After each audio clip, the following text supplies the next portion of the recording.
I was based in Bangkok.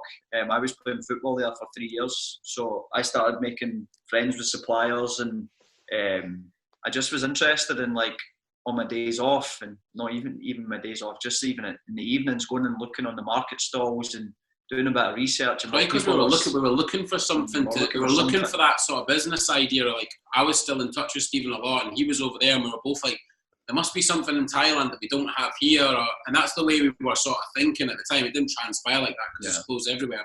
And so he was obviously had that in his mind when he was looking. Oh, okay, that's interesting. So I'd be sending stuff back to Mark, and he'd be like selling. That's how the business initially started. Is we decided, like, come on, let's start our own brand.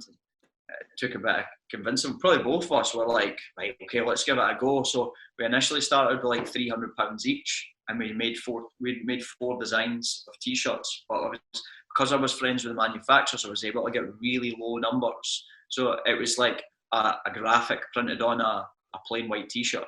Made the labels inside. Designed them on our phones. And it was a case of just like ship them back DHL. They're here in a couple of days. And Mark, we'd set up like a big cartel website that we'd done ourselves, and then we just started selling them on like Facebook and Twitter to people, try to promote them. And me and Mark were still in decent shape then, so we were kind of like promoting them as if we were wearing them. So, oh, right, okay. if it was maybe a wee bit easier, we were kind of the models to begin with. But we're definitely not doing that now. And so one of the things as well we got a bit lucky was with Steven knowing the supplier over there. We were actually sending like images that we had designed on our phones, and he's like, if you sent that to if you didn't know the supplier and sent it to a real supplier, like, I'm not printing that, because it wasn't like of good enough quality. But because he was friends, he's like, well, I'll try and print that for you. And obviously he made a decent enough job of it. It wasn't perfect by any means, and obviously the quality's come on a million times. It's looking back on some of the stuff we made, we're like, that's mental, we made that. But it just got you off the ground. It was just like people say, you're just kind of hustling and just trying to get selling some stuff, and then using that money to buy more stuff, and we got better and better and better as time went on. So we just, for the first few years, we were just reinvesting all the capital. Just anything we sold went straight back in the business.